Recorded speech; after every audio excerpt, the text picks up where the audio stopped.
Welcome back to Anvilquested, ladies and gentlemen. I'm Marcus Aurelius, and we are being terrorized by a were-lizard. The were-lizard Gatak Kupiaspa has come, a large lizard twisted into humanoid form. It is crazed for blood and flesh. Its eyes glow blue. Its brown scales are blocky and close set. Now you will know why you fear the night. And we have somebody out here. Here he is right here, see? And so this guy better make it in time. Let's see. Who are you, friend? Ibrakor. Alright, Ibrakor. This is what's going to determine if you live or die.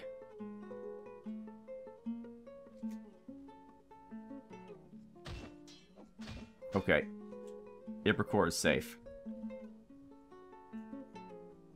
For now. Okay, let's see if he heads to the dog.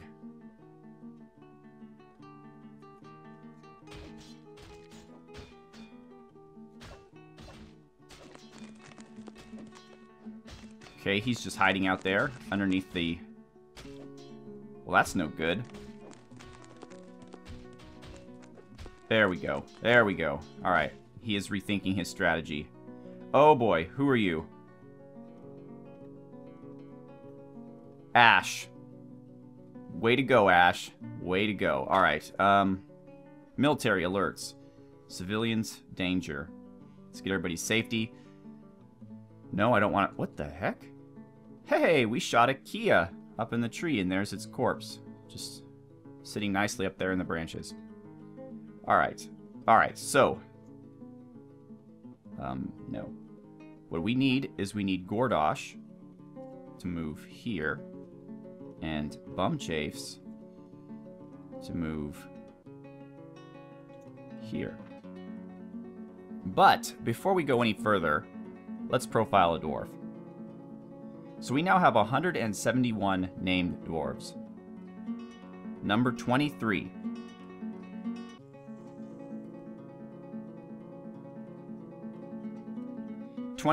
Is Atlas. Atlas, if I recall correctly, is in our military.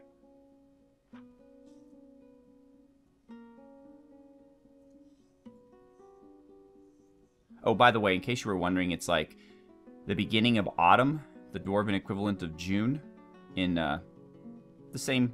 It might be the next year, I'm not sure. 157, I think? Alright, Atlas has 4... No, more than that. 7 kills. 1 notable kill, which is the Grizzly Itches, the Forgotten Beast, 2 years prior. He also has 4 goblins, 4 goblin males, 1 goblin female, and 1 giant Kia female. Atlas is the husband of Lilu Multipass, the father of Edem. Wait, Edem's here at the... Okay, well, he should be... Atlas Multipass. Or actually, that's too much like Atlas. How about, since his mom's name is Lilu, he'll be Atlu Multipass. There we go. Beautiful. Anyway, back to Atlas.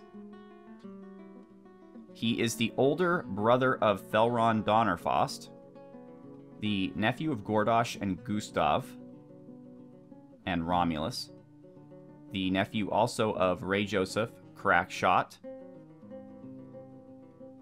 Aerith, or the uncle of Aerith and Good Bad Dwarf and Tection, as well as Lord Wolfman, the Zax, Theodore, and Zon McLean. He is cousins with Azrael, who's dead, Bronzebeard, another Edem, Thornton, Urist McWinfield, Garner Redsword, Hammurabi, the Fundorf, K54, Mebzuth, Bloodrain, Dopey, Crow Guy, and yeah, that's it as far as relatives on friendly terms with a number of people. Well, not that big of a number. Alright, Atlas. Let's take a look at you. Atlas. Atlas Bearded Gems. He is 95 years old. Wow, almost 100. Hopefully he'll make it. He's a member of Gordosh's Gorillas. He's a Marksdwarf. Within the last season, he felt bliss after sleeping in a great bedroom and irritation to be wearing old clothing. This is true. My military, unfortunately, are wearing leather that is wearing out, and we need leather desperately, but the Dwarven caravan just arrived, so hopefully we'll be able to restock our leather supplies. He is a legendary +5 Marksdwarf. He has legendary +5 Discipline. He's also a legendary +5 Archer, and a legendary +4 Dodger, which is great. I mean, not that he needs to dodge much as a Marksdwarf, but I'm glad that my military units are improving in that. He's a great teacher, which is good to know. Maybe he'll take over if anything ever happens to Gordosh. He's an accomplished student. He's accomplished at concentrating. He's a professional organizer.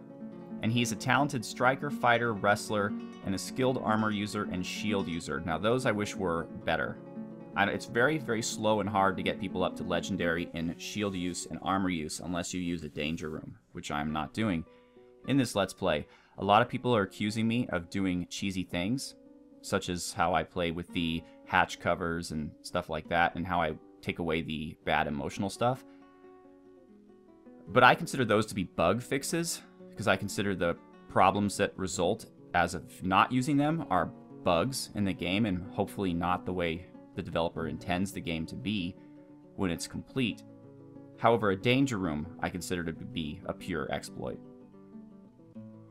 I mean, definitely the developer of the game did not intend for people to stand in rooms with wooden stakes coming up and out of the ground. Highest mutable skills, Gem Setter. Personality is rarely happy or enthusiastic, is slow to anger, is very stubborn, is generally quite confident when undertaking specific ventures, is grateful when others help them out, and tries to return favors. Doesn't mind wearing something special now and again. Well, that's good, Atlas. Glad to hear that. Tends to share their own experiences and thoughts with others, is inattentive to detail in their own work, tends to be swayed by the emotions of others, tries to keep their things orderly, tends to be passive in discussions, is grounded on reality, and deeply respects skill at arms. Well, that's good, because he is in the military and quite good at it, I might say.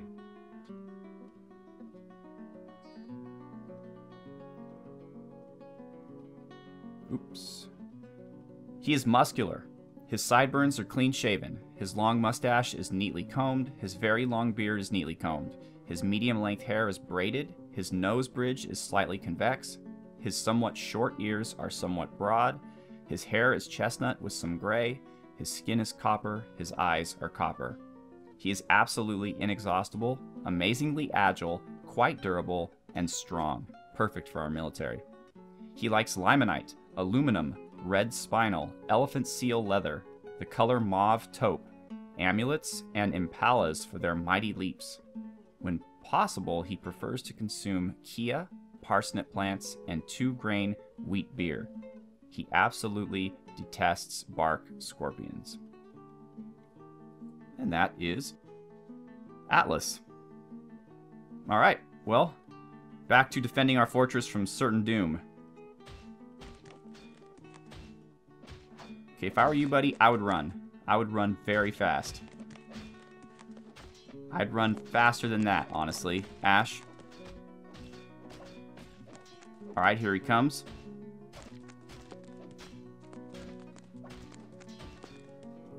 As a preventative measure, let's also move, let's see, Oscar and Elena Blades. Let's move their teams. Well, where should they be? Here. Okay. I believe werebeasts are trap avoid.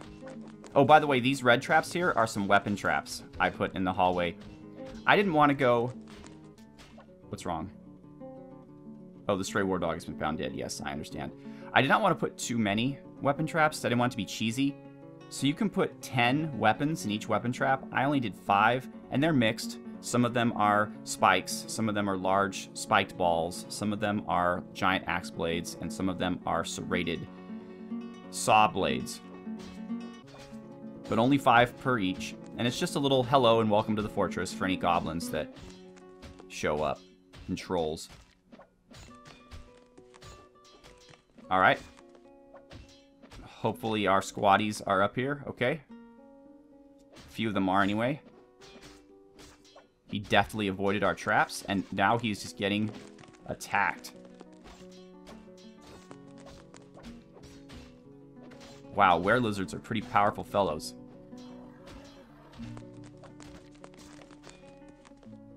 Okay, what just happened? Did he die? No! No, we caught him in a cage. How is that even possible? What in the world? Where are you, were-lizard? The human. The flying iron bolt strikes the were-lizard in the right upper leg, chipping the bone. A tendon has been torn. The flying iron bolt strikes the were-lizard in the lower body, tearing the muscle. The flying silver bolt strikes the were-lizard in the lower body, tearing the muscle and bruising the lower spine's bone. A tendon in the lower spine has been torn. I don't know. I thought these guys were trap avoid. Oh god. He bit down on the stray war dog's head, latched on firmly, and then shook the stray war dog around by the head, tearing apart the head's muscle, opening an artery, gouging the dog's eyes out with his hands while he's doing this. Oh my. Alright, well, we caught him, I guess. That's kind of lame. I thought we were going to be able to actually kill him. But what are you going to do? Everybody can be off. Military alerts can be back to inactive. Just another day in Anvilquested. Are any of these bolts? Most of these are arrows from the goblins, these silver arrows, so I don't want to pick them up. I'd rather just leave them, because I have no use for arrows. I guess I could melt them. DB. Well, they're all reclaimed, so how about just melt? DB melt. Okay.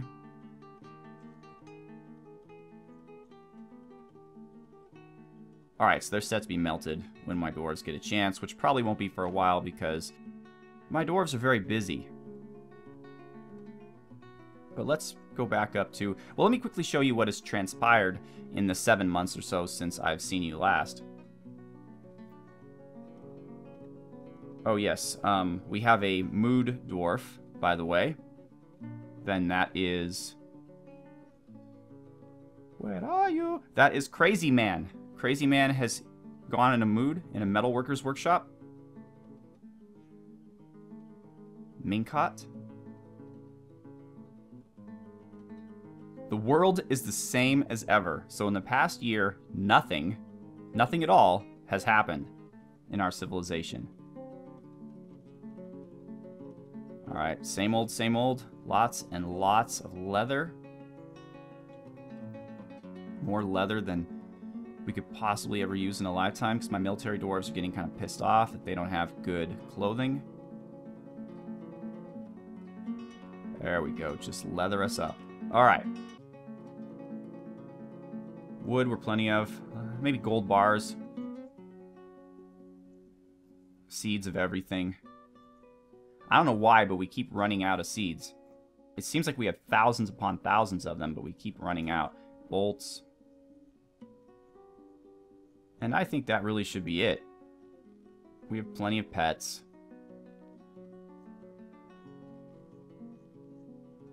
Plenty of food. Yeah, we're fine. Oh wait, actually, let's go to miscellaneous and get lots of lye, charcoal, potash, and coke. There we go. We're done. Thank you. So this is our marble floor, which okay, thank you. Which, as you see, okay, thank you very much. We've dug out most of. I found... All right, thank you. Go away. I swear to God, Minkot, we're going to string you up. Alright, so here's a secondary room of marble that I found that I'm slowly digging out, but I've stopped for the moment because we don't really need to. We have plenty of marble. And then this is the other floor I'm digging out. This is the third cavern layer, so I've had to be very careful. But there was just tons of ore. So much ore that I couldn't entertain the notion of not digging it out. If you'll notice here. So this is the cavern. This is actually the roof of the third cavern. This is the magma tube with the magma down below. This is the ground floor of the cavern, the highest part of it. And then these things you see here, these kind of oddly shaped caverns, are veins of minerals that I discovered and dug out. So I had to be very, very careful not to break into the cavern, but I needed to dig out this floor because it had tons of minerals. Now, once a floor is out of minerals, I lock the door so it doesn't impact my FPS. Then we have this. This is the first cavern layer, actually right on the ground floor. I found nothing here. It's one floor below where my sphalerite was, so I thought maybe I'd find some more sphalerite, but unfortunately not. I did find a few gems, and as soon as those are all removed from here, I will close the door. In fact, it looks like we're almost there, to be honest. There's just a couple gems here. What do you want, Surreal Beliefs? I keep doing things for Surreal Beliefs. I gave him a lead door in his bedroom. I literally replaced his door with a lead door, and he was not happy. So what I had to do is replace the lead door again back with the regular church door, and then just put the lead door in his bedroom. It's a door that opens to nowhere, and he's thrilled. So whatever. Dwarves, you know? But he's forbidding the export of traction benches. Brunor Battlehammer is the absolute best Baroness we could have possibly hoped for. In this whole entire year, she has not asked for one thing. And that's the kind of noble that I like the best. So once these gems here are taken, I will close this floor up. I have already, just to save time, I have set all the rocks, just the regular rocks, to forbid. So my doors won't even look at them. We have plenty of rocks. And that's it as far as our digging. Well, so now somebody else is being elected mayor. And it's driving me crazy here. Let's actually open these up again. So I have to go to, no, you're not, Led Olingklest is not the mayor. The mayor is Surreal Beliefs. Oh, look at this. Look at this. We've not only shot up from a barony to a county, we've shot up from a barony to a county to a duchy. So now Brunor Battlehammer needs some extra stuff in her rooms, which I will be happy to create for her. Otherwise, her rooms are exactly what she needs. Perfectly, without me even adding anything. So when I add things, they'll actually be higher quality than what she needs. And that's the highest it'll ever need to be, because you can't get any higher than Duchess. The only higher you can get is if the monarch of our entire nation were to move here. And I'm not doing that because I'm not doing the requirements for that. Because the monarch requires a lot of crap. Alright. Stray War Dog.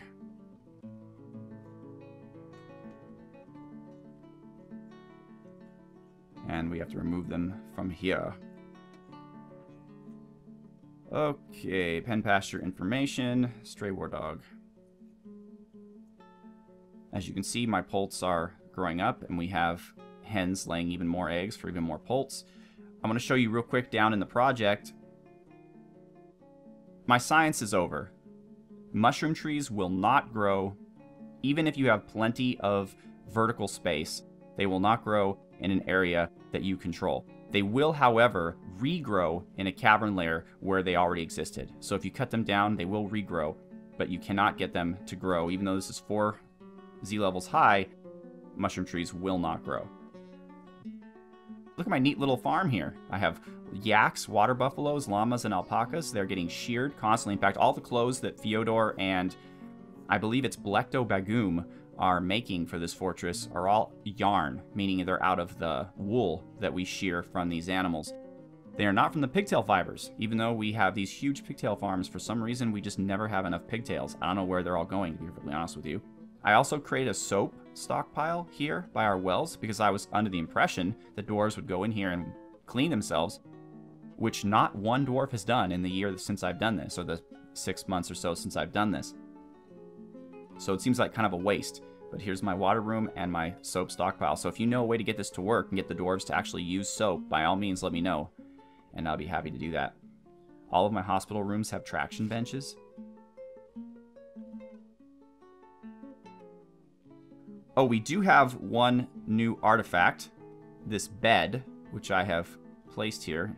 In fact, I need to tee it. Gubel Thusbut. This is a microcline bed. All craft store ship is of the highest quality. It is encrusted with rectangular microcline cabochons and trillion-cut clear tourmalines, decorated with pigtail fiber and encircled with bands of cushion microline cabochons and bayberry wood. This object is adorned with hanging rings of dog bone and menaces with spikes of microline and milk opal. On the item is an image of a gizzard stone in dog bone. On the item is an image of Urist, Martyred Razors the Dwarf in Dogbone. And the creator of this majestic bed is Byzantine. So thank you, Byzantine. Other than that, as you recall in the previous episode, our friend Kabui's died because he was not able to create the item of his dreams. So I created a slab memorializing him. And I'll place that. So yeah, that's where we're at. Otherwise, life continues as always in Anvilquested. I will be trading with the dwarves in a minute. Hopefully they've brought lots and lots of leather. Because my miners are so elite and they are mining so well, I have put them on hauling duty as well, because I ended up, while waiting for dwarves to haul the ore and gems out of the floors that the miners mined, the miners were just sitting around doing nothing. And I don't want to have them mine multiple floors at once because it'll drastically lower FPS. So they are now hauling in addition to mining. I've done the same thing with our engravers because the entire fortress for the most part now is smooth, so there's not much for them to do. So they're contributing in other ways to the fortress. So there you have it. I will do my trading off screen and bring you back, hopefully, when some goblins or a forgotten beast, or if we're lucky, a dragon, or maybe one of these rocks we keep hearing about comes and attacks our fortress. So once again, I am Marcus Aurelius. Thank you so much for watching. Have a good one.